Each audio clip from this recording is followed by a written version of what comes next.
Hello, hello, welcome, please come in. Our no shopping journeys through Final Fantasy games are done, and it's time to talk about how all that went. That was definitely one of the weirder challenge series I've done, and it was difficult in advance to guess how much impact not being able to buy items would actually make.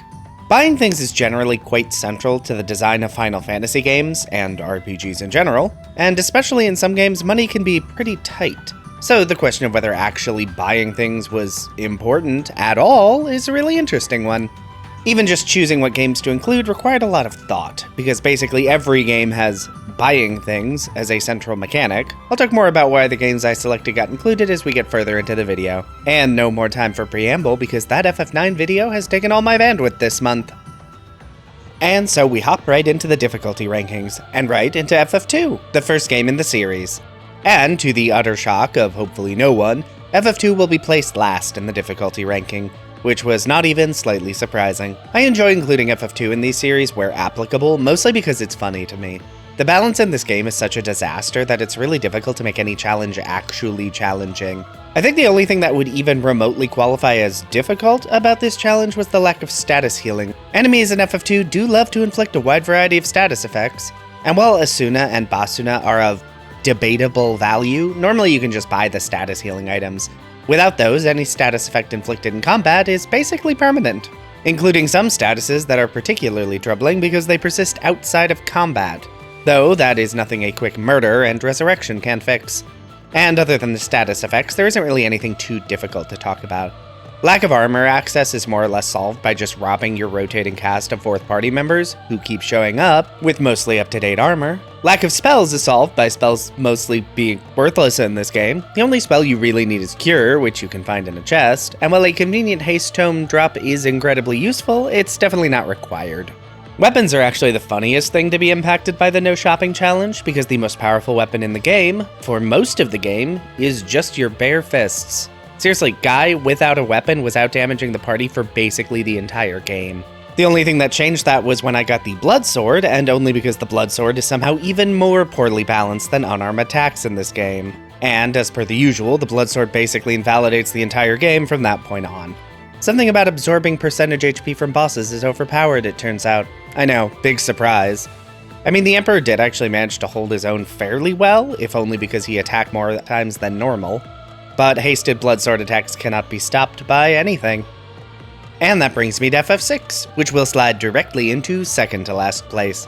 This was another entry in the series that proceeded basically exactly as I expected.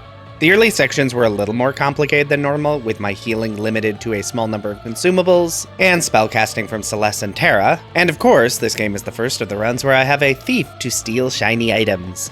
Edgar's normally great damage was considerably weakened by lack of tool access, and even Sabin was hindered by a limited supply of good claw weapons. I mean, talk about weapons, the only spear I had until the very end of the game was the mithril spear Mog started with. And that lack of healing is a big deal, especially in the sections of the game where you don't really have any healing. The Sabin section was particularly not great from a keeping everyone alive perspective. Good thing the only boss in that area gets one shot by a strong healing item. But then I get magic.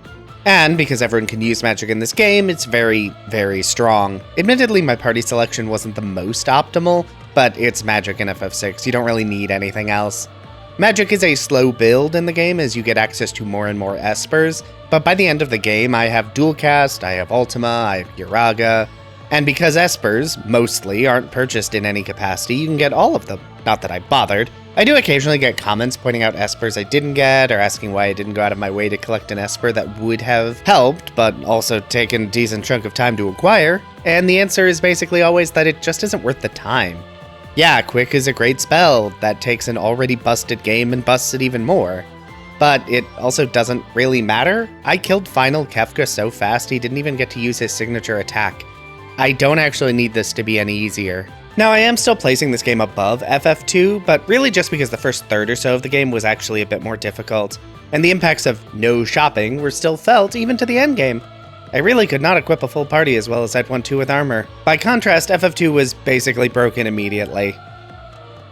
And next up is FF7, which gets to be placed in the top slot. It's kind of close with FF9, but the inability to purchase items is a bit more significant in this game.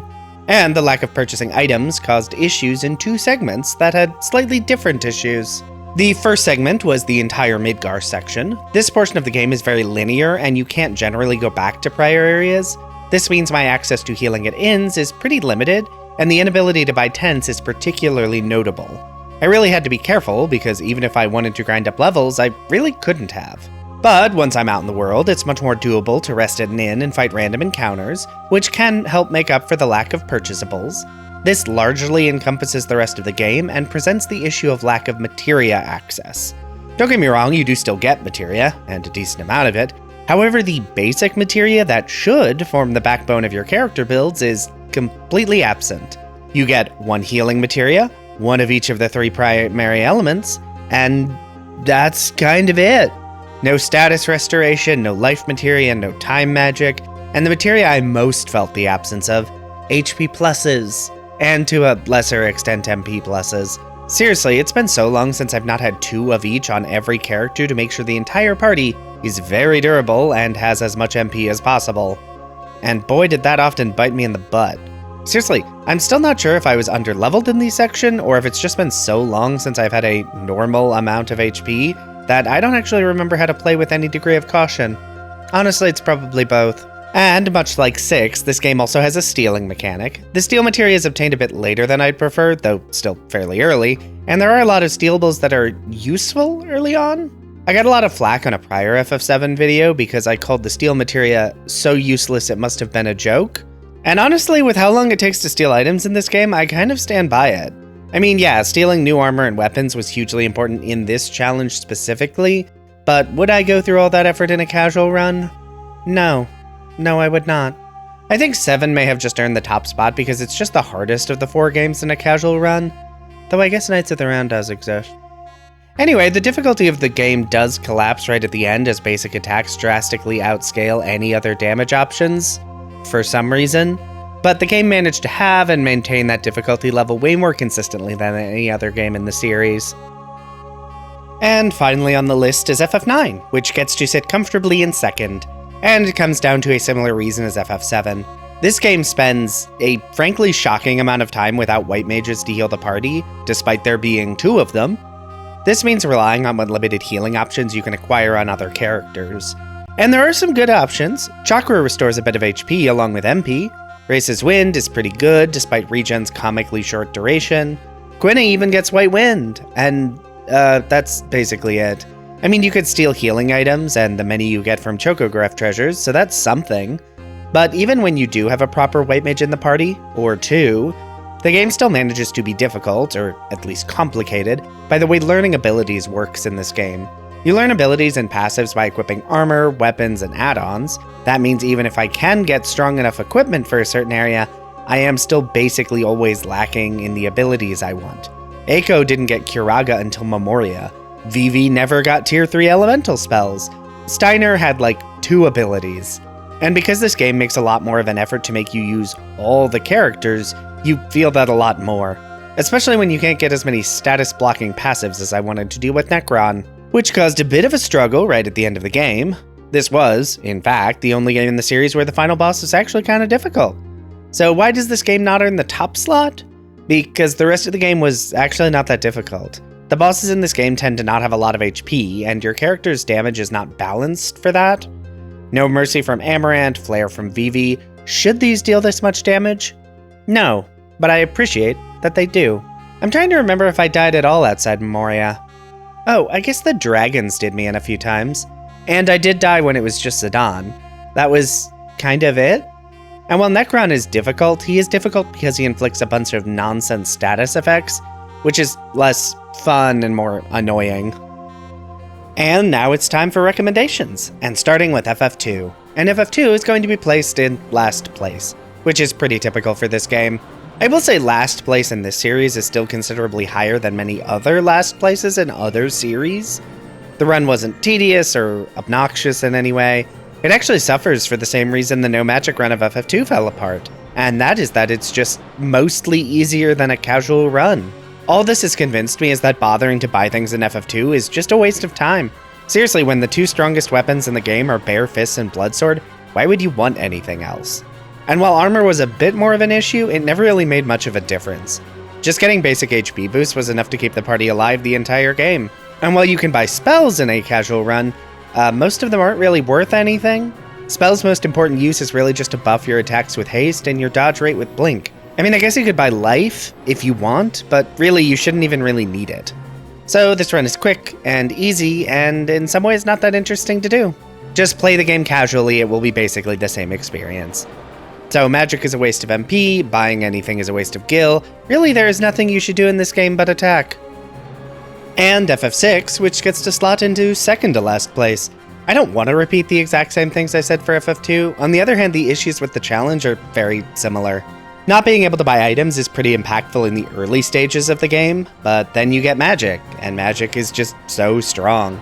Magic is basically as strong in this game as it is weak in FF2. So, while the lack of healing items and equipment is pretty interesting for the early stages of the game, by about the halfway mark, magic starts being real strong.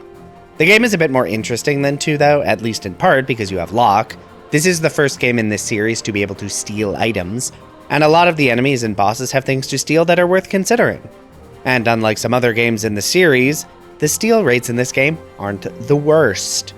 But 6 still gets to be placed higher than FF2, in large part because even casually it is just a more fun game to play. You get more interesting characters, more interesting bosses, you can't just punch your way through 90% of the game. I mean, actually you can because Saban's in the party, but you do need to get better weapons for him. And then comes FF7, which gets to take the top slot. This is the same order as the difficulty ranking, isn't it? Huh, guess I don't have to record 2 different tier maker videos.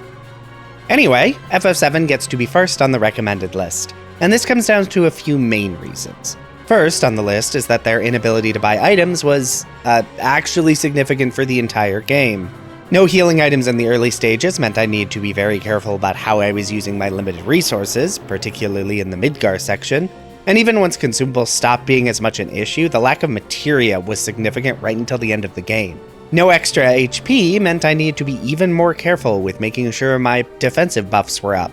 Limited HP totals meant that while summons were great at dealing damage, I was really limited in how many of them I could actually cast. And adapting to those limitations was mostly pretty fun. Though it did also mean relying on steal in a few places early game where steal was actually relevant at all. But that's okay, stealing in this game is a bit tedious, but it's way less tedious than FF9. But we'll talk more about FF9 and why it doesn't get to be in the top spot once we get to that game. It was really interesting having all these strong materia but none of the basics. That's a really weird experience. Like, sure, you can have Bahamut Zero. Hope you didn't want basic earth magic. It meant my gameplay strategies ended up with weird gaps in them. Barrett managed to eat through all of my Phoenix Downs because he wouldn't stop dying, so I had to actually use the Phoenix Summon, just for Resurrection. I think FF7 also had the smallest supply of consumables for the most part. Like, yeah, I ended the game with 9 Mega Elixirs, but I really didn't have that much else. I had to use my last tent right before jumping into the final sequence of fights. I'm sure I could have stolen those somewhere, I assume? Anyway, all that combines to put FF7 in the top spot. And finally, we reach FF9. I had really high hopes for FF9. Interesting equipment system, meaning abilities would be limited by what I could find and steal. A more robust steal system than most other Final Fantasies, probably because the protagonist is a thief. But it didn't quite reach the top slot. Why, you may ask? Well, first let's start with the good. First is that you can steal a lot of good items in this game, in many cases before you would normally be able to acquire them at all.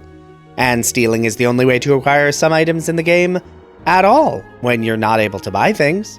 And the lack of some abilities meant I need to think carefully about how to work around not having some abilities. Eiko and Dagger got hit particularly hard, with access to many spells being non-existent or much later than I'd prefer, which was interesting. The game also has 8 different characters that all play pretty differently, which meant switching around characters as part of the plot, which served to also highlight the lack of abilities. Sure, it's great that Vivi has his tier 2 magic. Let's pop over to Steiner, who has nothing I want to use. Fantastic. All this made the challenge really present throughout the entire game, and it made me play in ways I would not typically have bothered with. So it was interesting and dynamic. So why doesn't this game earn the top slot? Oh, a few reasons. Let's start with problem 1. Game long. I had assumed that the frankly absurd recording length was just because there were a few sections where I had to do a lot more stealing than I wanted to, but then I mostly glossed over those while scripting and still ended up with a video just shy of an hour in length. FF9 is a commitment, which isn't a deal breaker by itself, but then comes the real issues. FF9 without shopping has two major sources of tedium which hurt it. First is Chocobo Hot and Cold. This minigame is essential to access some of the best weapons, no shopping challenge or not. But this game isn't the most fun. Certainly not on hour 3 of running around digging up random treasures in a forest that aren't the chocographs you actually want. The chocographs also tend to have a bunch of consumables on top of the item you actually care about. I should have been paying more attention because I ended up being way too stingy with elixirs and ethers in my playthrough. I should not have been meticulously using chakra when I had so many ethers burning a hole in my pocket. But the tedium of Chocobo Hot and Cold is not my biggest complaint.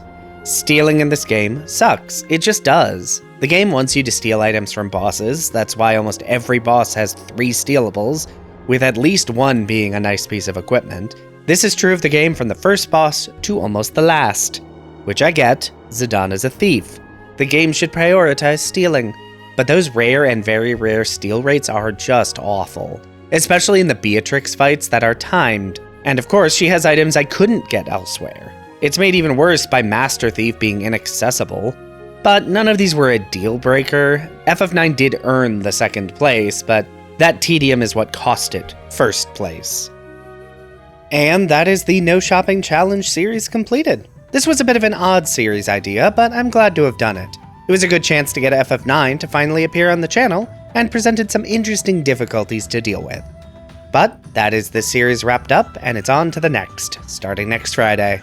I did want to shout out that I do have a Patreon, linked in the description. I spend a lot of time making these videos, so if you enjoyed the video, want to support the channel, and are financially stable enough to do so, that exists.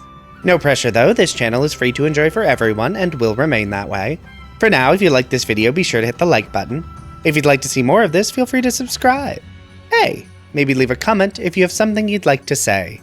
But whatever you decide to do, have a safe trip home.